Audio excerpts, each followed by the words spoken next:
Keystroke by keystroke, he types his latest masterpiece in an Oregon nursing home. But Paul Smith is not an author, he's an artist.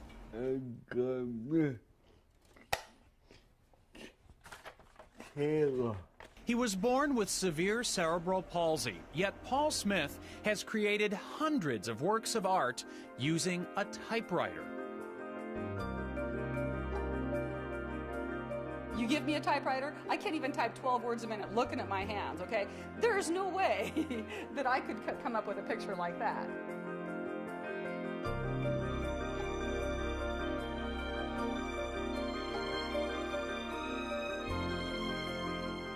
Every time I flip through the work, I'm just amazed.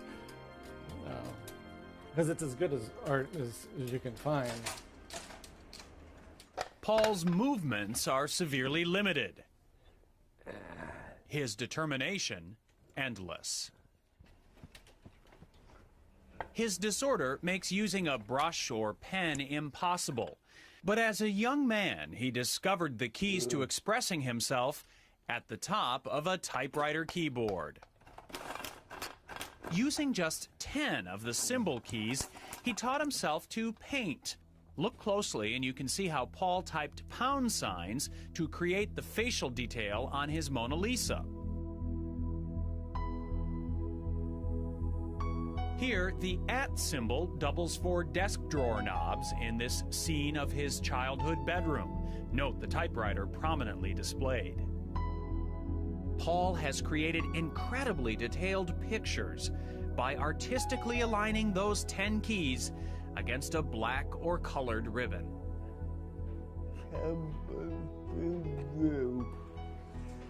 His joy in life is finding ways to be creative. I think he sees that that's part of why he's on Earth, why we're on Earth. Well, I think the dog now has a tail. When someone says, "I could never do that," Paul answers, Places Paul's lived or visited are the inspiration for much of his art, some of which lines the hallway of Rosehaven Nursing Center. There's a lot of memories on this wall.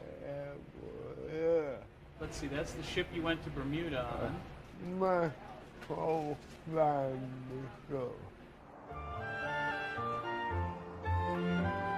His family now is the staff and residents of Rosehaven, where he has lived since 1967. Hey, Paul. How are you doing today? Are you still working on that dog? Hi, sweetie. How you doing? He's such a terrific person. He's such a humble man, a real gentle soul. She's really nice. Oh, thanks, Paul. It's easy to be nice. Paul Smith would much rather brag about his friends at Rosehaven than about himself or his art. Hey, good guy. Hey, good guy. And those who know him say the same thing about Paul. The artist is even more inspiring than his art. It's wonderful to watch him work, and it's wonderful to enjoy his art, but not as good as it's enjoying him. Deeply religious, Paul says his artistic ability is a gift from God. His faith and something else keeps him going. Your finger. And with that finger for as long as he is able, this extraordinary man will continue creating his extraordinary art, one keystroke at a time.